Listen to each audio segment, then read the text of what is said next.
já com o nosso convidado ao vivo, todo mundo ouvindo. Hoje vamos fazer nossa live, que era para ter feito 15 dias atrás, mas por problemas técnicos não podemos fazer. Mas hoje vai dar tudo certo, já está aí. Bom, esse novo projeto da BM, certo? Que é a BM Sua Saúde, certo? Meu nome é César Murim, sou diretor de defesa profissional da Associação BM de Medicina. E aqui a gente está nesse horário, certo? Para ouvir especialistas de todas as áreas da medicina, nesse novo projeto da BM, para ajudar a tirar as dúvidas sobre os problemas de saúde que mais afligem a nossa população. Por isso, quem estiver assistindo, pode mandar suas perguntas, que tentaremos responder aqui mesmo hoje. Caso não consiga responder aqui, as perguntas com a resposta vão ser colocadas no site da ABM, que é o www.abmnet.org.br. Eu quero lembrar também que todas essas lives estarão disponíveis no nosso canal YouTube da ABM, certo? É importante, então, que todos se inscrevam e dê o like, assistam e dê o like lá dessas lives. Tanto essas quanto outras que já foram feitas nesse novo projeto da Associação Baiana de Medicina. Bom, hoje o tema é doença respiratória. E está aqui para conversar comigo o meu amigo, o Dr. Guilherme Fontes Ribeiro. Dr. Guilherme Fontes, ele é pneumologista, com doutorado em medicina interna. Ele é professor adjunto da Escola Baiana de Medicina, coordenador de residência da Clínica Médica do Hospital Santa Isabel e o atual diretor acadêmico da Associação Baiana de Medicina e, por que não dizer, também o futuro diretor de assuntos de saúde pública também da nossa Associação Baiana de Medicina. E para começar com essa live, passar a palavra agora para o nosso convidado, eu gostaria de falar, doutor Guilherme, que apesar de a gente estar no inverno, apesar do inverno aqui não ser igual ao inverno do sul, mas dessa vez eu acho que é um inverno até um pouquinho mais frio, certo? E é nessa época em que as doenças respiratórias pioram, como rinite, sinusite, gripe, resfriado, pneumonia, e temos também o Covid. E aí eu faço a primeira pergunta: como a gente diferenciar cada uma dessas doenças? Boa Não, noite, não é Guilherme. fácil, César.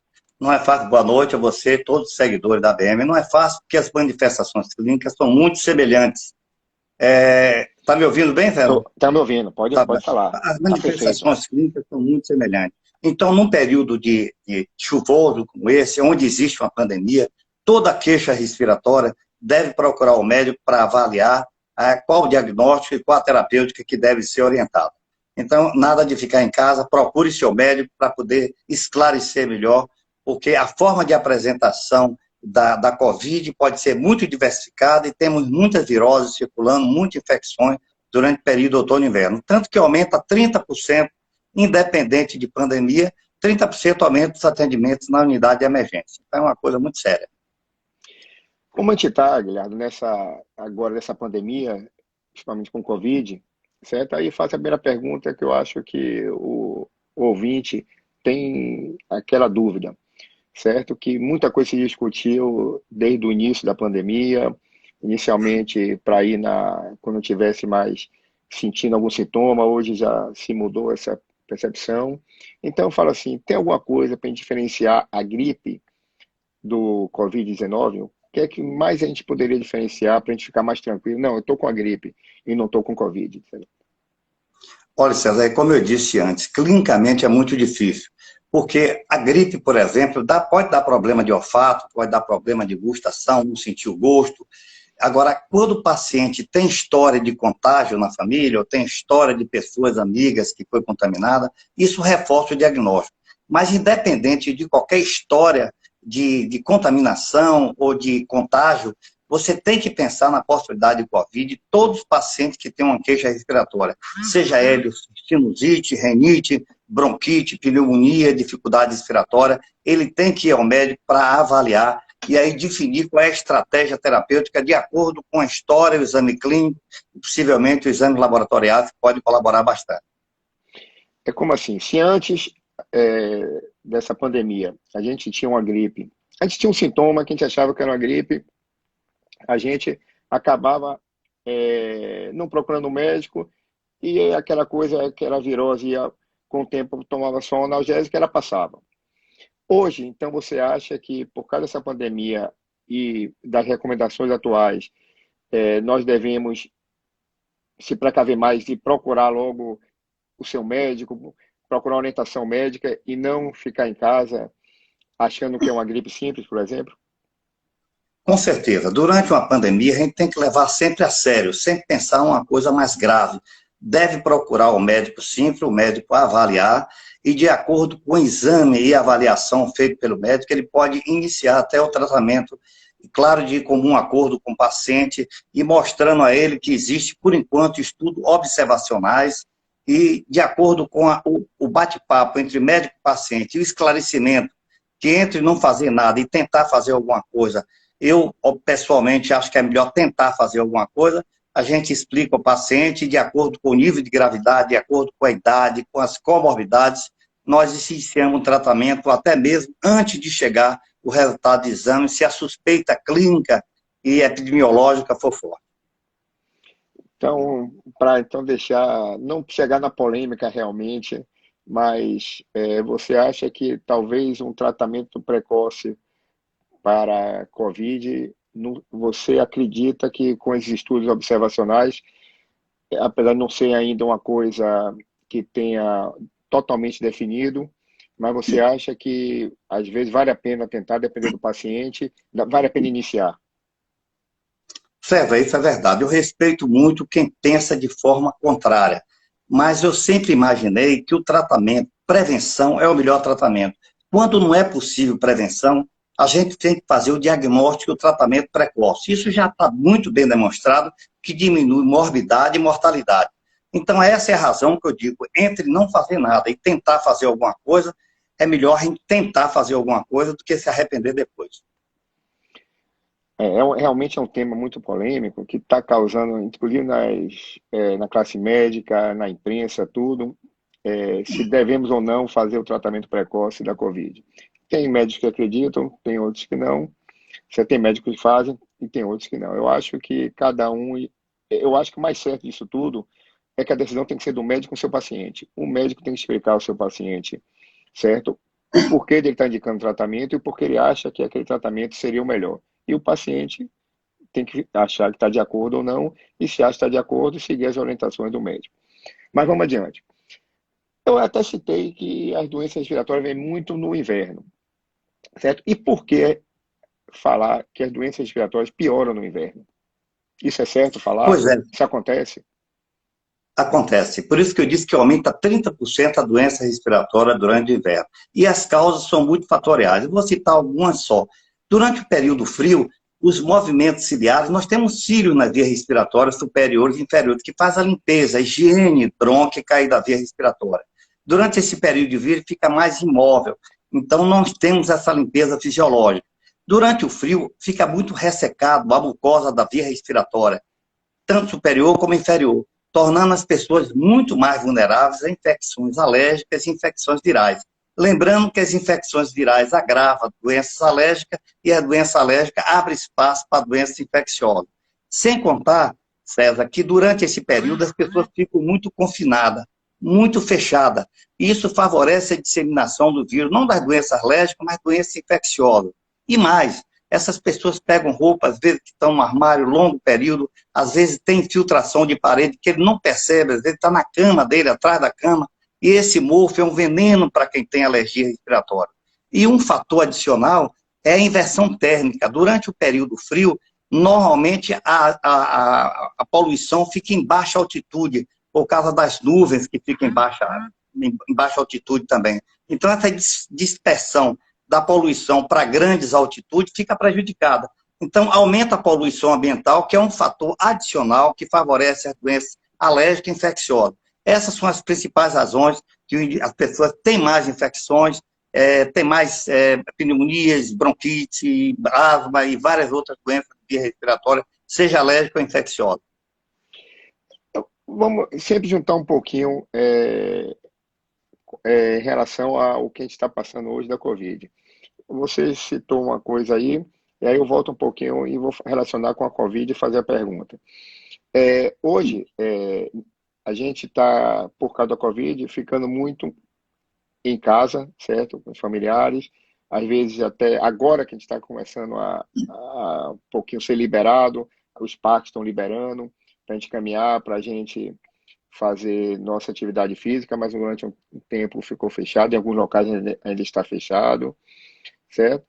Tem o uso de máscara. Você acha que essa coisa de você não ter essa atividade física, de você não respirar o ar puro, ficar muito em casa, até ficar muito com máscara durante o dia. Não quero, de maneira nenhuma, estou aqui criticando o uso da máscara, certo? Porque sem dúvida, nenhuma, é um motivo de tanto de para você, segurança para você e para a pessoa que está ao seu lado. Mas você acha que isso, em relação à, à função pulmonar, asfixia respiratória podem piorar um pouco, se aquela pessoa ficar o tempo todo com a máscara, às vezes eu já vi pessoas estando, até eu mesmo, você ficando o tempo todo com a máscara, você começa a ficar, às vezes, com o nariz mesmo irritado, pensando até que está gripado, e às vezes não é.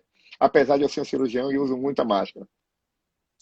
É pura verdade. Eu acho que o confinamento favorece muito a disseminação da doença, porque as pessoas ficam fechadas, ficam assustadas, entram em pânico, diminui a resistência imunológica e ainda essas pessoas não fazem atividade física regular, que é fundamental, não só para diminuir o estresse, mas para fortalecer seu sistema imunológico.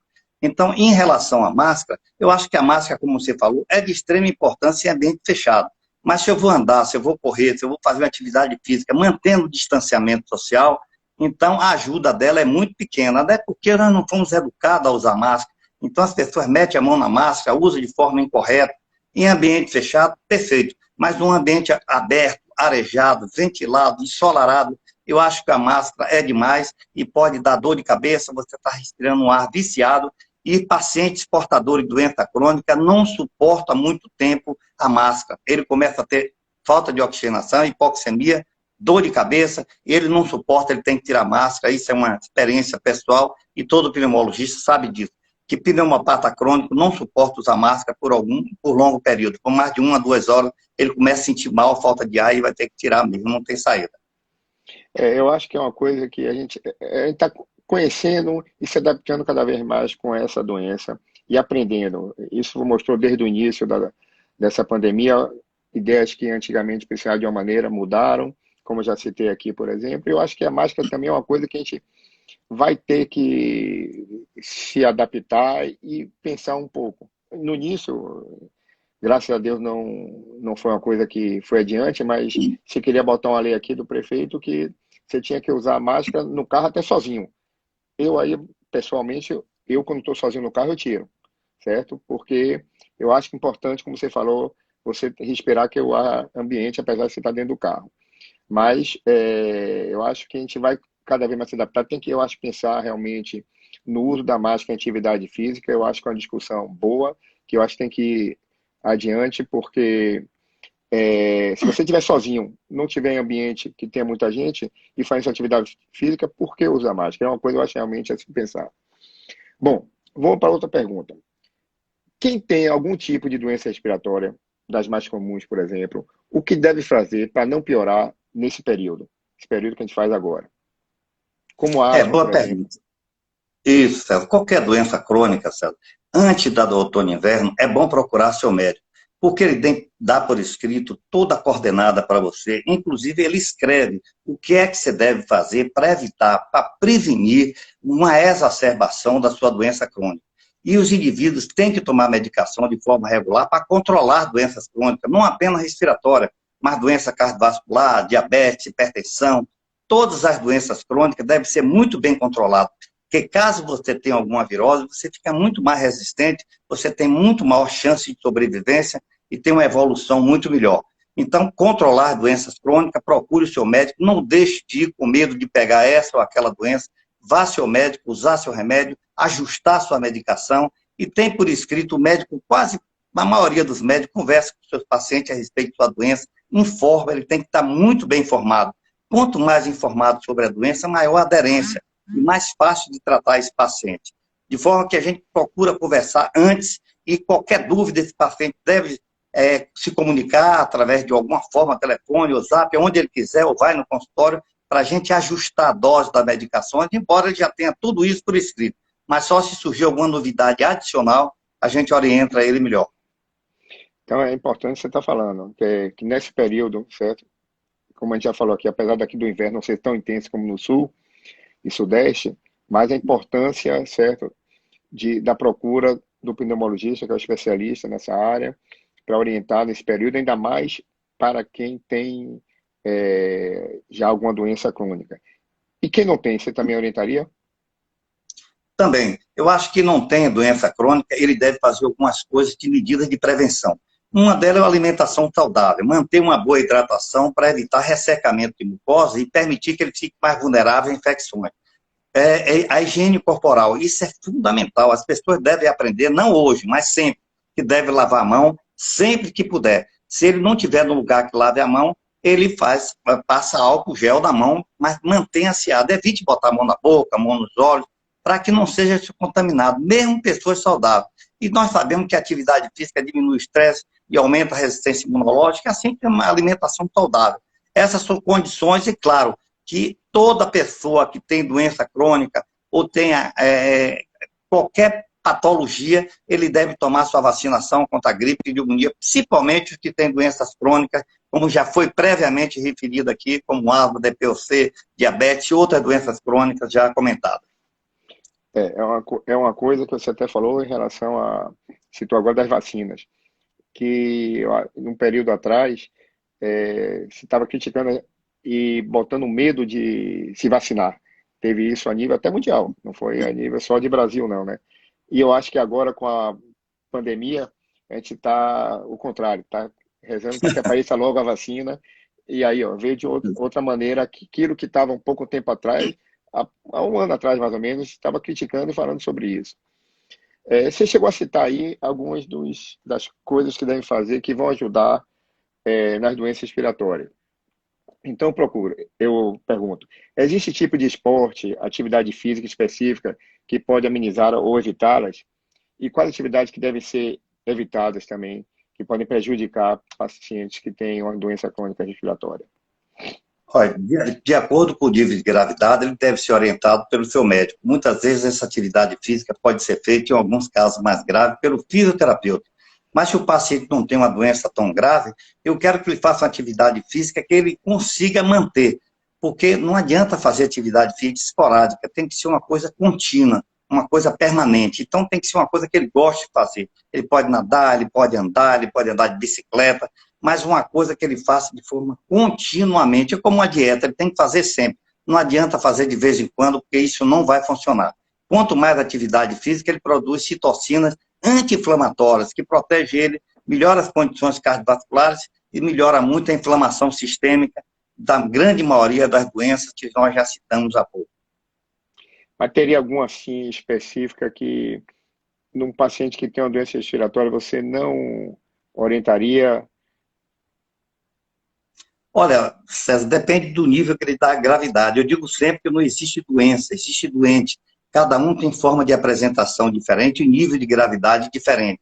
Mas eu evito nos pacientes fazer exercícios exagerados. Tudo demais é sobra. Então, a gente tem que fazer exercício de acordo com a nossa competência física.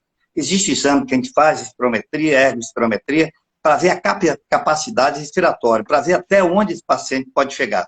Então, eu acho que o paciente tem que fazer atividades regulares, mas mantendo o nível, não pode exagerar e fazer com exagero, porque tudo que exagera pode trazer consequências desagradáveis, não só osteoarticular, mas até cardiorrespiratória, cardiovascular. Então, tem a ponderação, faz exercício, mas cansou, para um pouquinho, alivia e depois volta a caminhar. Então, esses cuidados, e sempre converse com o seu médico para poder avaliar periodicamente sua função pulmonar, sua capacidade respiratória, para ver qual é seu nível aeróbico, para a gente definir melhor qual a melhor estratégia de atividade física que você deve fazer. Eu, desde a infância, falava muito que a natação é muito boa para as doenças respiratórias, principalmente para a asma. Isso é verdade porque a natação se fala muito que é uma coisa que ajuda bastante pacientes que têm doenças respiratórias a melhorar, principalmente asma. Isso é uma pergunta extremamente correta e todo mundo faz isso e faz esse tipo de pergunta. Olha, a natação tem uma grande vantagem, é porque ela umidifica a mucosa brônquica. Quando você tem dispneia, quando faz esforço asmático, é porque existe ressecamento da mucosa. E na água você tem essa facilidade de umidificar a mucosa. mas é muito importante que não tenha um cloro exagerado, porque se tiver cloro, você vai terminar agravando sua rinite. Mas se o paciente se sente bem nadando, é um exercício que mexe com toda a musculatura, eu acho que natação é um excelente trabalho, porque mexe com a musculatura da respiração, o indivíduo inspira e expira com muita frequência. Eu acho que é muito bom a natação para controle da doença respiratória. Mas isso não quer dizer que ela é a única. Vale, qualquer exercício vale. O que não pode é ficar parado, sedentário. Isso é que não pode. Mas eu adoro natação, embora os trabalhos científicos sejam muito controversos a respeito que a natação é o melhor exercício. O melhor exercício é aquele que você tem prazer em fazer, por isso que você faz mais tempo, tem uma maior aderência. É isso que nos interessa, é a continuidade do tratamento, a continuidade da atividade física. Ótimo. Eu lembro quem está assistindo, se quiser fazer alguma pergunta, é só escrever aí que a gente faz aqui a pergunta e vai ser respondida agora imediatamente.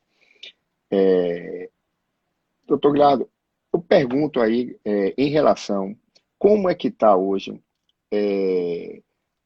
a pneumologia, certo? O tratamento da doença respiratória a nível de SUS no nosso estado? Pacientes que precisem de algum tratamento respiratório, como está isso hoje a nível de SUS no nosso estado? Olha, já melhorou bastante. Temos algumas medicações para tratamento, mas falta muitas outras que são extremamente importantes. Nós temos uma única medicação que é formulada pelo SUS, é formoterol e butesonida, quer dizer, é um corticóide e um broncodilatador. Isso para tratar todos os níveis de gravidade da doença. Fica difícil. É como se eu pegasse um sapato número 37 e mandar todo mundo calçar.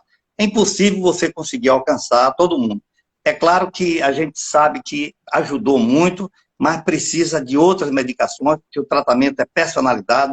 Cada paciente não precisa de corticóide, como nós temos na rede pública. Corticóide associado a broncodilatador. Na maioria dos pacientes não precisa de corticóide, precisa de broncodilatador, no caso da DPOC. Na asma, nós estamos mais ou menos bem servidos, porque temos formoterol, butesonida na asma, é maravilha, mas na DPOC ainda precisa de mais medicações, assim como na asma.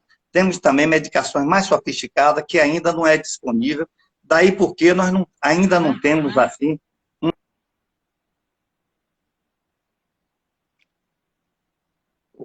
Oi? Voltou, que tinha caído um pouquinho o sinal. Tá Foi. ouvindo? Estou ouvindo bem, estou Tá ouvindo bem. ouvindo? Pronto, beleza, tinha caído o Estou sinal. ouvindo. Aí eu Foi. pergunto também, falou em relação à medicação. Estrutura, como está hoje, a nível do nosso estado, para o SUS, a estrutura para tratamento? A gente tem hoje um ambulatório, onde procurar, qual é o ambulatório para procurar, alguma doença específica, como para DPOC, para asma, algum hospital específico que a gente hoje tem uma estrutura boa para tratamento? Temos sim. Temos o Hospital das Clínicas, tem o Otávio Mangabeira, tem o Hospital Santa Isabel, que temos ambulatório específico de DPOC, ambulatório específico de asma, assim como o Otávio Mangabeira e o Hospital das Clínicas. Esses têm sido referência no tratamento de asma e DPOC, e nós podemos prescrever essas medicações previamente referidas. Também só é porque não temos outros. Temos que conseguir pedir e tal, ajuda de laboratório para que a gente possa tratar o paciente e evitar que ele venha ter um desfecho, uma qualidade de vida melhor. E também nas doenças respiratórias oncológicas também, a gente tem hoje, a gente pode falar que a gente está bem equipado na Bahia para tratamento em pacientes da rede pública? Não, não está. Temos muitas medicações que não são disponíveis na rede pública. Até as mutações genéticas que a gente faz nos cânceres de pulmão, com o objetivo de fazer um tratamento mais direcionado, mais personalizado, é muito pobre enquanto se fala em SUS. No particular, não. Você faz imunoterapia, você faz uma série de outros tratamentos de ponta que não é disponível, não é oferecido pelo SUS, assim como os exames de rastreamento, PET-CT scan e outras coisas que é muito difícil de ser feito. Então, precisamos muito melhorar, mas houve um agravamento muito grande nos últimos anos, de leitos, de uma série de fatores, que só com o tempo é que a gente pode voltar a melhorar, que eu espero que venha a melhorar com o tempo. Certo. Vamos voltar um pouquinho sobre a influência da alimentação, a gente citou aí rapidamente, nas doenças respiratórias. Se fala muito no consumo do leite de vaca e outras também em tipos de alimentos que podem ajudar. Isso é verdade, ou prejudicar. Isso, você teria algum para citar em relação a isso? Eu acho que toda alimentação saudável, verdura, fruta, e esse é muito bom. Principalmente a fruta que tem vitamina C nessa época do ano é muito bem-vinda. Manter a hidratação sempre em nível elevado, pelo menos mais de 2 litros de água por dia. Lembrando que os idosos têm uma diminuição do reflexo da sede, principalmente durante o inverno. Então, esse paciente precisa ser incentivado a beber água para poder fluidificar a mucosa, lubrificar a mucosa, as medicações. Os alimentos mais saudáveis é esse mesmo, é frutas, verduras, e em relação a leite, que uma coisa é um mito. Dizem que o leite aumenta a muco, aumenta a secreção. Isso não é verdade, exceto naquelas pessoas que têm alergia a determinado tipo de leite. Quando isso acontece, o próprio paciente diz, ô doutor, como eu como leite, o derivado do leite, eu tenho reação de pele, eu tenho piora da rinite, piora a minha asma, piora a minha DPOC. Nesses casos, nós pedimos que suspenda esses produtos derivados do leite, o leite, durante 30, 40 dias, e enquanto a gente faz um teste específico para saber se ele realmente é alérgico, qual é a proteína do leite que ele tem sendo alérgico, para suspender, e com isso ele vem ter uma vida normal e poder comer seu leite, não aquele especificamente que ele usa, mas beber o leite dele, que é uma coisa muito importante para a saúde, o leite também. É, a gente está falando também de prevenção. Tem alguma coisa que a gente pode fazer diariamente para ajudar a limpar nossas narinas, os pulmões, por exemplo? Isso é fundamental, César. Apenas além da hidratação, que eu falei que é um mecanismo de proteção muito importante, Isso. faz parte da higiene corporal a lavagem nasal. A lavagem nasal e o gargarejo, isso aqui é um filtro fisiológico. Então, se você lava o nariz com soro fisiológico, você está tirando detritos, está tirando vírus, bactérias, que durante a noite vai descer a intimidade do seu pulmão e tornando ele mais vulnerável à infecção. Eu sempre peço aos meus pacientes, todos eles, independente disso, mesmo que ele não tenha doença nenhuma, que faça lavagem nasal e faça gargarejo com antisséptico, pode ser até água borniçal, mas a lavagem nasal e o gargarejo é muito importante para evitar que material de via aérea superiores venha para o pulmão, levando irritação, fragilizando o pulmão e tornando ele mais vulnerável nessa época do ano a infecções secundárias, seja virais ou bacterianas. Tem uma coisa que eu já ouvi algumas pessoas falando, e veio para fazer essa pergunta. Nessa época de pandemia, muitas pessoas que não tinham contato com produto de limpeza estão tendo agora, certo? A gente vê muita gente reclamando porque até tem que fazer muitas atividades a nível de casa, domésticas, certo? Porque houve um isolamento que agora está se diminuindo um pouco, mas houve um isolamento muito intenso, então as pessoas ficaram com sua família isoladas em casa. Então, é verdade que por causa disso, você tem notado no seu dia a dia no consultório que piorou a rinite dessas pessoas e outras queixas respiratórias, e o que fazer? Excelente pergunta, é verdade. O uso dessas substâncias, olha, se ela irrita o nariz da gente, de quem não é doente, irrita os olhos, irrita a garganta, obviamente que ela pode agravar numa pessoa que tem alergia, sua rinite, agrava a sua asma, e já está comprovado que pessoas que trabalham continuamente com esses produtos químicos, seja enfermeiros que fazem asseio do material cirúrgico, ou seja, a nossa secretária doméstica, ela, se não tiver equipada com uma máscara equipada, mesmo uma máscara profissional, ela pode desenvolver a longo prazo doenças crônicas, doença pulmonar obstrutiva. É muito importante que essas pessoas evitem usar produtos químicos irritantes. Inclusive, as grandes empresas estão cada vez mais se empenhando em fazer produtos químicos que sejam menos odoríficos, que sejam menos irritantes, que traga problemas para vias aéreas superiores e vias aéreas inferiores. Então, respondendo a sua pergunta, produtos químicos agravam a doença respiratória e podem induzir a doenças crônicas a médio e a longo prazo, como se fosse um fumante. A exposição a esse produto químico é como se você estivesse fumando. Você pode desenvolver uma doença pulmonar obstrutiva crônica, que no passado era conhecido como bronquite e efizema. Bom, você citou aí uma coisa para a gente entrar no assunto, aproveitar essa brecha, que é o tabagismo. É importante você falar um pouco, certo? A relação do tabagismo com as doenças pulmonares. E aí eu também já pergunto, você acha que sua experiência nesses anos trabalhando na pneumologia, que o tabagismo vem diminuindo, certo, o hábito de fumar ou não? Ainda é uma coisa que está muito, já que vão aproveitar o tema, está muito pandemia na nossa população, ou seja, é muito ativa na nossa população ainda. E qual é a relação do cigarro com as doenças pulmonares, de uma maneira geral? Pois não, nós somos um exemplo para o mundo. Nós conseguimos, nos últimos 30 anos, reduzir quase 40% do índice de fumante no Brasil. Hoje, o índice de fumante no Brasil está em torno de 9%. Na Bahia, está 4,9%.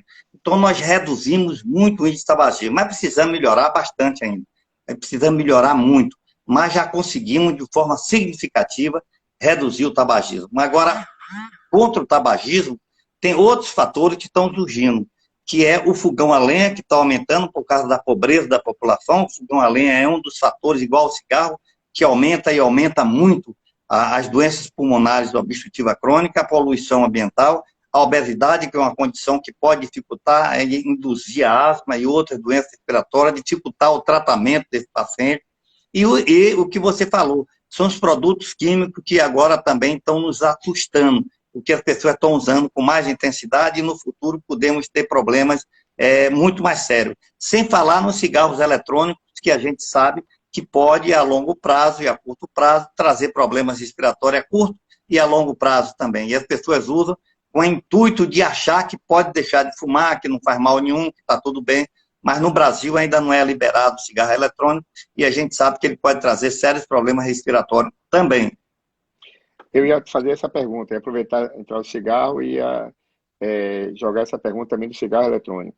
É bom que você fale mais detalhadamente, certo? O mal que o cigarro, porque as pessoas têm, lá atrás, um pouco tempo atrás, eu tinha até colegas que começaram a mostrar, até pacientes chegavam no consultório com cigarro eletrônico, não, estou deixando de fumar aqui, porque estou usando agora cigarro eletrônico, que não vai fazer mais mal.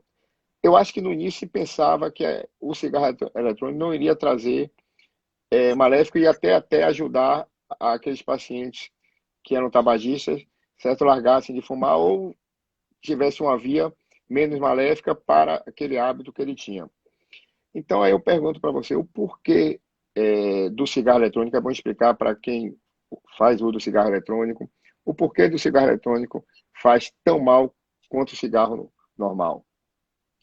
Olha, César, existe uma tendência natural, depois que diminuiu o cigarro, a forma habitual de uso do cigarro, usar a nicotina de forma alternativa. Uma deles tem sido o cigarro eletrônico e o narguilé, porque virou moda, quer dizer, virou um glamour. As pessoas, o cigarro perdeu o glamour, porque não pode fumar em ambiente fechado, então as pessoas agora estão partindo para cigarro eletrônico, que é mais bonito, é mais elegante, sem saber que ali tem cartucho também de nicotina aromatizado, para as crianças, adolescentes, para poder ter um sabor melhor, e a pessoa usa. E o narguilé, que tem várias piteiras, as pessoas podem usar 3, 4 pessoas simultaneamente, aumentando o risco de doenças sexualmente transmissíveis, além de tuberculose, além de outras infecções, sem contar com as doenças pulmonares respiratórias, não só aguda, não. Às vezes tem síndrome respiratória aguda grave com o uso de alguma dessas medicações pelo exagero de uso dele. E pode, a longo prazo, desenvolver outras doenças, porque o cigarro eletrônico é novo. Nós sabemos também pouco, assim como nós sabemos tão pouco sobre a Covid, cigarro eletrônico também a gente sabe pouco. Mas o que eu sei é que as 2.500 indústrias do cigarro eletrônico, os proprietários são da indústria fumageira, da indústria de cigarro. Então, eles não estão fazendo esse produto para agradar ninguém, eles estão fazendo isso provavelmente com interesse financeiro, eu acredito. Luciano até falou aqui que dizendo que o cigarro eletrônico agora está se espalhando pelas faculdades. Eu até a minha geração, certo, entre meus colegas, tanto da época do colégio quanto da época da faculdade, eu tenho poucos fumantes, graças a Deus. A minha geração, eu acho que diminuiu um pouco em relação ao cigarro. Veja um pouco agora aumentar. Você citou também o negócio da biteirazinha, né? Aquilo, O narguilé. aquilo ali ajuda a diminuir De jeito nenhum, isso. o mal do cigarro? O narguilé, nem o cigarro eletrônico, não. São formas alternativas de se usar o tabaco. Não pode usar o cigarro tradicional, porque agora a proibição está muito grande, então ficou mais glamouroso você usar aquelas piteiras eletrônicas bonitas que fica acesinha na ponta, ou então o narguilé que 4 pessoas ficam tomando cerveja, fumando, às vezes ali ele fuma até 3, 4 cigarros, 3, 4 carteiras de cigarro, cada um por dia, ali fumando, passa o dia todo fumando. Eu já tive a oportunidade de ver isso pessoalmente, a pessoa fumando ali uma quantidade imensa, porque muitas vezes isso é contrabandeado, eles botam nicotina com nitrosamina, que são drogas que aumentam muito a dependência química. É claro que o interesse é aumentar a dependência química. Então você fica usando esses produtos, você fica mais dependente, depois termina voltando a fumar o cigarro natural. Ou continua fumando esse cigarro, porque isso é mais ou menos mais aberto, a população aceita mais do que o cigarro tradicional, que hoje passou a ser um vilão. Todo mundo não quer, todo mundo corre de fumante, porque já sabe a repercussão da doença do tabagismo passivo, que a gente sabe que é grave. É, um ouvinte está perguntando aqui, Thelma, já falou um pouquinho, mas você falar de novo, o que é o cigarro eletrônico? Você poderia explicar o que é? Explica um pouquinho o que é o cigarro É, eletrônico. ó, o cigarro eletrônico, ele vem com a bateria, ele vem com a bateria, vem com a quantidade de água, ele pode ser só com água, e a bateria acende a ponta do cigarro, mas é como se fosse um cigarro, ele libera fumaça, uma quantidade de fumaça boa, tem a bateria, tem a água, só que naquela aguinha ele bota um cartucho, é a nicotina líquida, ele bota uma quantidade de 100 miligramas, uma quantidade, às vezes, até mais alta de nicotina, que fica na água, quer dizer, é a nicotina com água, mas ela faz um efeito similar ao tabagismo, ao cigarro qualquer, ou o narguilé, é a mesma coisa, o narguilé, o princípio é o mesmo, é a nicotina na água, que está perdendo você inalando aqui, ele faz o mesmo prejuízo, é como você mascar fumo, ele faz um efeito não só na boca, dando neoplasia de boca, mas também ele é absorvido de forma sistêmica, dando tumor em outro lugar, embora a prevalência maior seja na boca, no esôfago, pessoa que fuma cachimbo e essas coisas, ou mastiga fumo.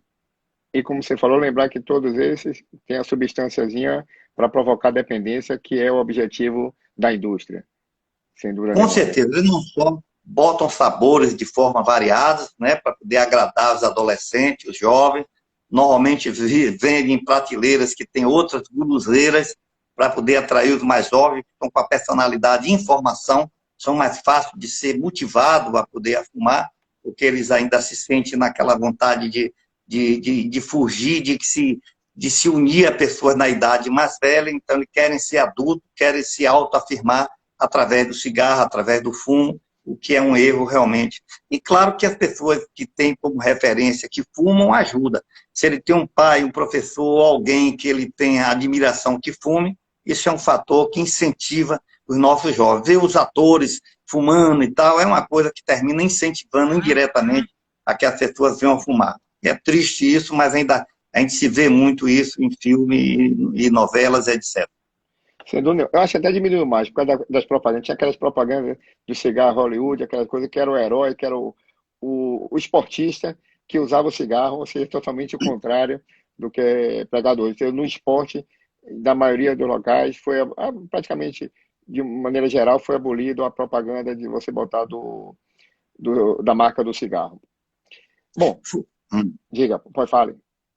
Não, eu ia dizendo, essa memória passada ficou gravada em algumas pessoas que ainda têm aquele glamour de as pessoas do Hollywood, que via aquela nos carros bonitos, nos barcos bonitos, cheio de meninas bonitas, todo mundo fumando. Hoje isso já caiu de terra, com o passar do tempo a gente já sabe que aquilo foi uma enganação das indústrias de tabaco para que as pessoas viessem a fumar achando que ia ficar bonito, que ia ficar belo, que ia ficar charmoso, e o tempo mostrou que trazia era doença. O tabaco está relacionado a 50 doenças sistêmicas, e entre elas vários tipos de tumores, que eu não vou nem enumerar aqui, porque são vários, não é só do pulmão, que é o mais importante, mas tem de boca, laringe, esôfago, bexiga, pâncreas, mama e por aí vai.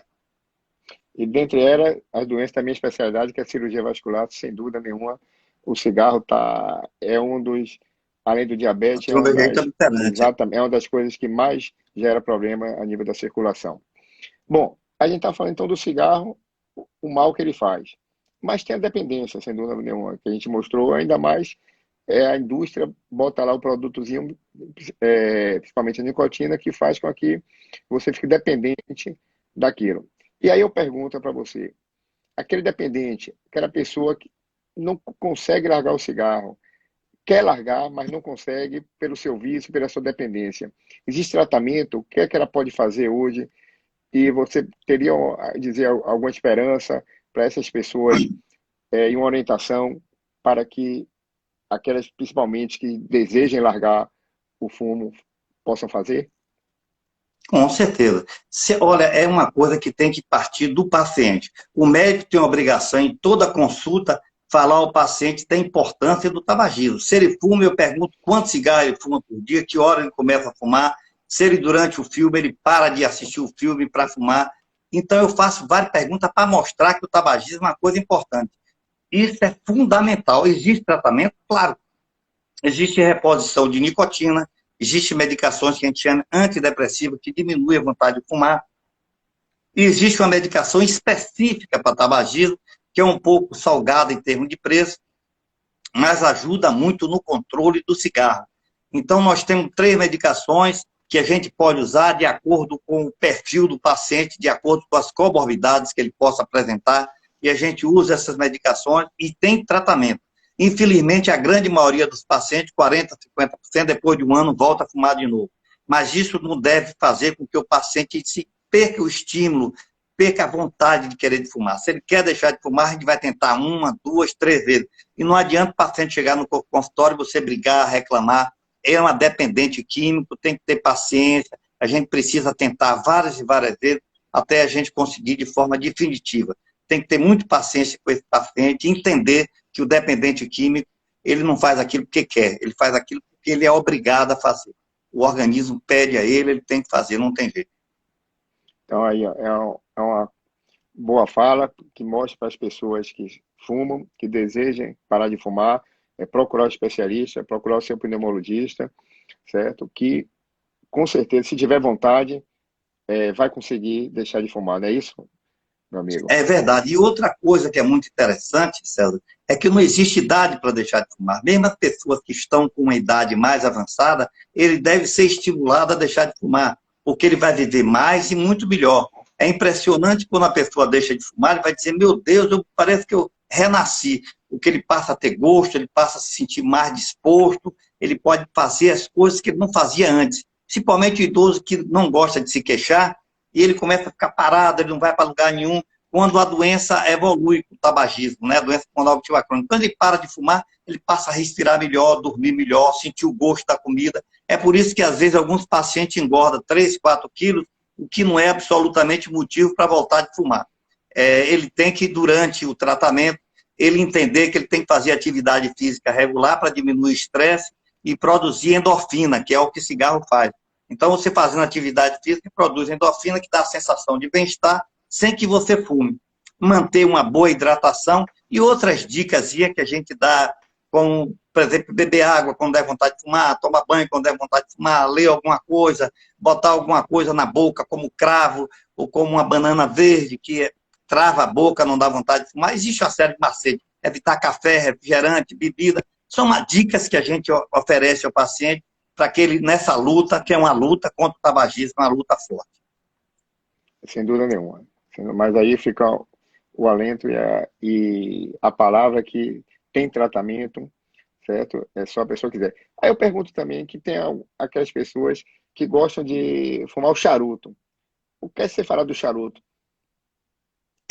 O charuto também a pessoa fuma eventualmente, mas o ideal é não fumar nada, porque por menos que você fume, alguma consequência pode trazer. Porém, é uma questão de sensibilidade individual. Tem gente que fuma muito tempo e não desenvolve nada. Tem gente que fuma um pouquinho e desenvolve muita coisa. Olha o tabagismo passivo, a pessoa nem fuma e já pode desenvolver todas as doenças que o fumante apresenta, mesmo num grau muito menor, claro, num grau muito menor, mas mesmo assim o tabagismo passivo é como, por exemplo, você fumar com criança dentro de casa. Meu Deus, como é que você vai controlar uma asma se o pai é fumante, se a mãe é fumante, se a funcionária que trabalha é fumante?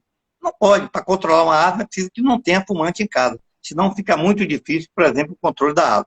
Então, o tabagismo, por exemplo, eu aproveito muito quando um paciente interno por infarto ou por qualquer razão, se ele é fumante, eu aproveito a oportunidade para começar o tratamento antitabágico.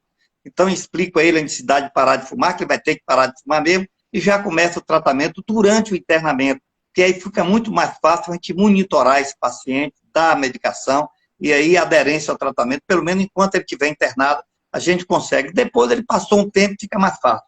Depois dos 15 primeiros dias, o sofrimento é muito menor, porque as pessoas têm realmente uma fissura, é aquela vontade incontrolável de fumar, que fica nervoso, agitado, tanto que eu peço auxílio da família. Eu digo, olha, ele vai deixar de fumar, vai ficar nervoso, vai ficar agressivo, tenham paciência, que é só momentânea, durante um período, depois volta ao normal. Então eu preciso muito da ajuda da família quando eu quero ajudar alguém a deixar de fumar.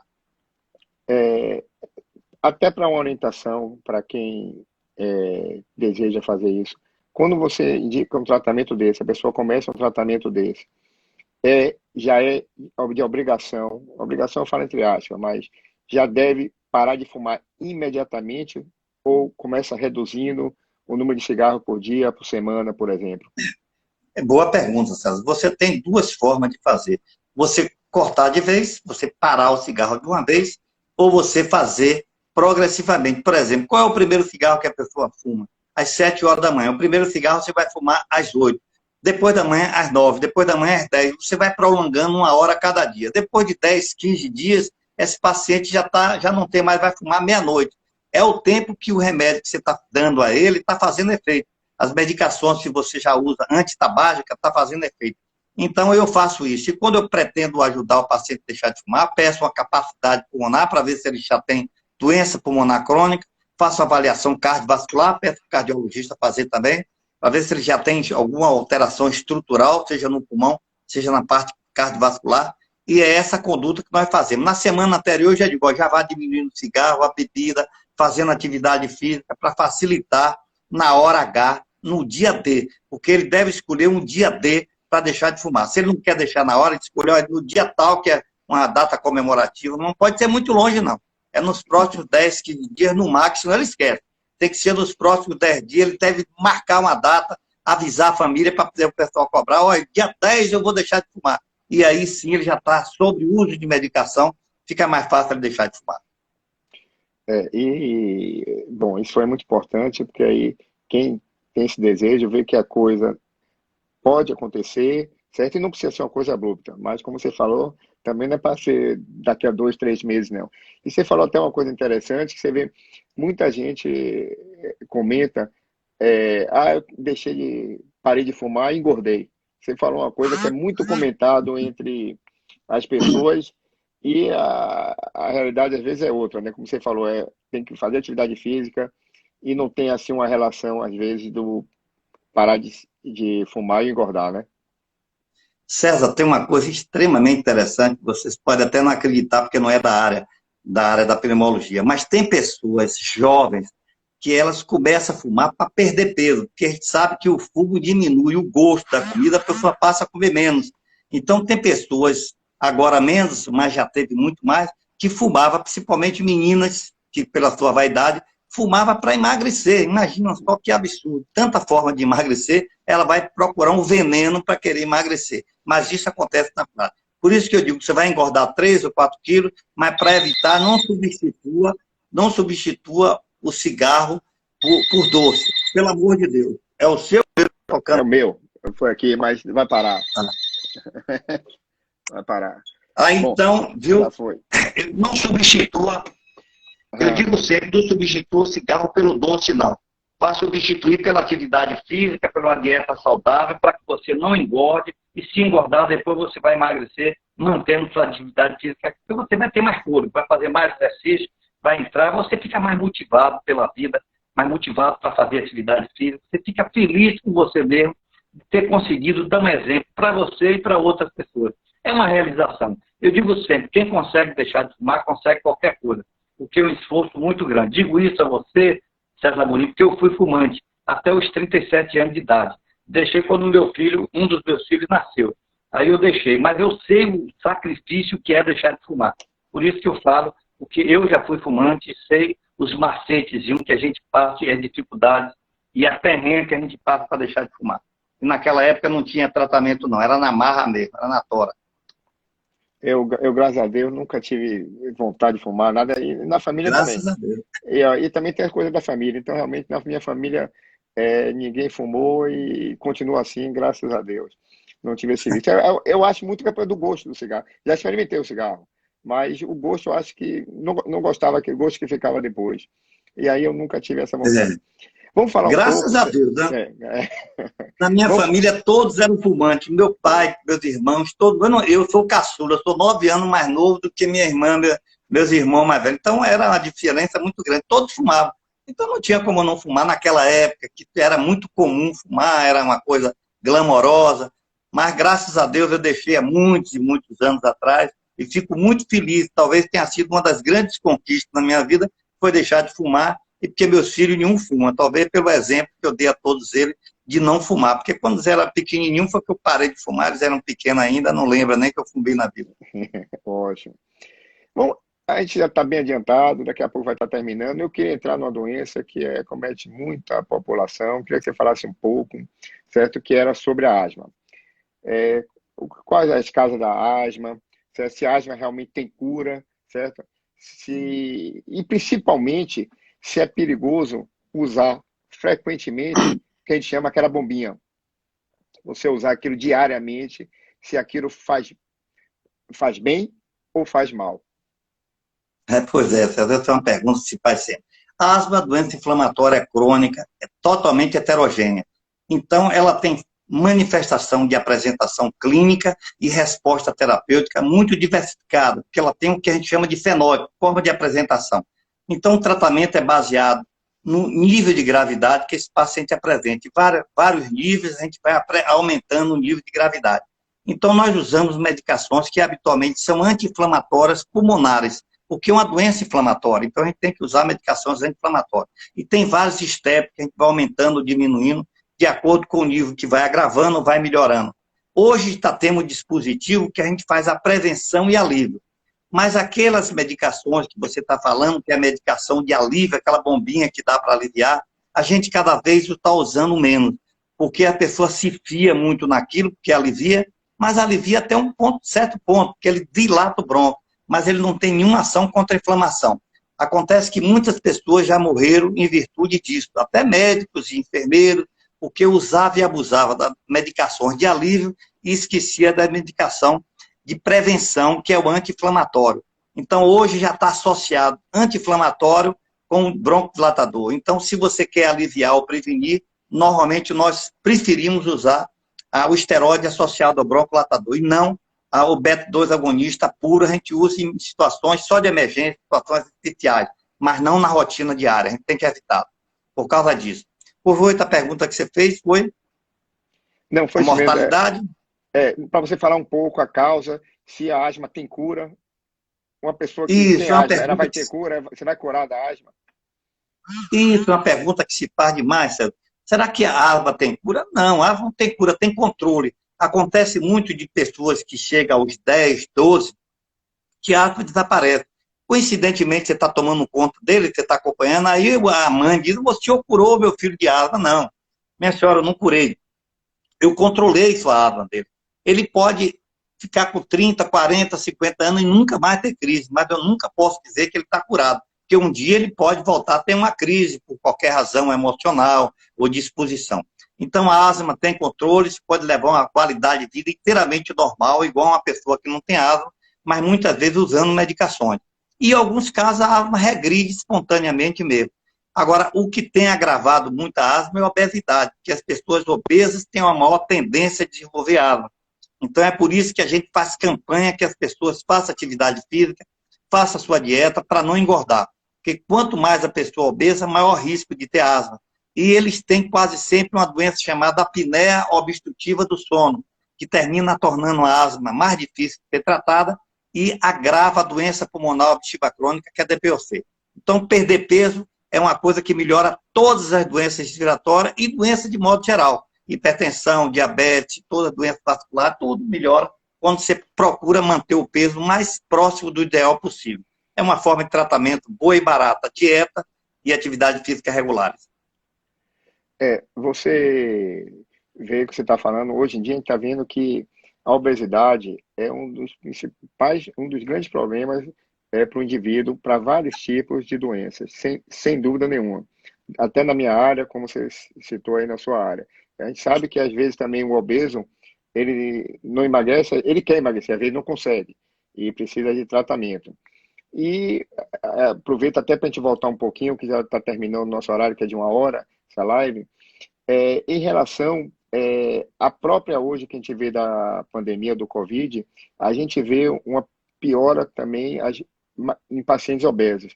A gente vê esses pacientes obesos, ele tem um quadro mais grave, geralmente, do que os pacientes não obesos. E aí, voltando então nesse assunto da Covid, a gente sabe que um dos grandes problemas que a Covid traz nas pessoas e que levam à debilidade é a invasão no sistema respiratório, vamos falar assim. E eu gostaria que você falasse um pouco disso. Eu acho que nesses meses, eu acho que o mundo aprendeu a tratar melhor esse paciente. Eu acho que, acho não, com certeza, a morbidade hoje e a mortalidade, principalmente a mortalidade, está caindo nos pacientes graves, está caindo porque se aprendeu muito a como tratar esses pacientes durante esses meses. Mas eu queria que você falasse um pouquinho do Covid-19 em relação ao pulmão, a agressividade que ele causa. A gente tem mais 2 minutos. Pois é, ela pode desenvolver, de modo geral, ele desenvolve um quadro de pneumonia, uma pneumonia que é mais periférica, que termina levando assim na angústia respiratória grave. O mais importante é pegar numa fase inicial da doença para evitar que ela evolua para formas mais graves. Agora, você tem toda a razão. Se a pessoa é jovem, saudável, ele pode desenvolver uma forma respiratória grave, uma pneumonia grave, que a gente chama vidro-poço, pega toda a periferia do pulmão, é muito característica no momento de Covid. Mas o obeso, por exemplo, você falou, esses daí são grandes vítimas, porque eles aumentam o abdômen, comprimem o tórax e a capacidade ventilatória dele é diminuída. Muito semelhante à mulher grávida. A mulher, quando tem grávida, ela grávida, nos últimos meses de gravidez, ela não só diminui o sistema imunológico dela, mas ela também, toda a dinâmica respiratória dela é prejudicada. Então, se ela tem uma pneumonia, a pneumonia vai ser muito mais severa, muito mais grave, tanto na grávida, quanto no obeso, ou qualquer portador de doença crônica que mexa com o seu sistema imunológico ou seu sistema mecânico respiratório. Então, ele vai ter as formas muito mais graves, muito mais difíceis de ser tratada e pode ter um envolvimento sistêmico, como você sabe que, normalmente, na Covid, existe uma disfunção endotelial, pegando todos os vasos, principalmente o rim, onde filtra essa citocina, tempestade da citocina, o rim filtra, mas pode pegar todos os vasos, dando envolvimento cardiovascular, dando envolvimento pulmonar, renal, neurológico, fazendo tromboses cerebrais, trombose pulmonar e por aí afora. Só lembrar, tem mais 20 segundos, certo? Eu quero agradecer, então, a Guilherme, conseguiu fazer, sem dúvida nenhuma, dessa vez, que não foi feita 15 dias atrás, mas uma excelente live, foi aqui, as pessoas presentes elogiaram bastante. Eu quero agradecer a sua presença. Você tem mais 5 segundos para terminar. Eu só quero agradecer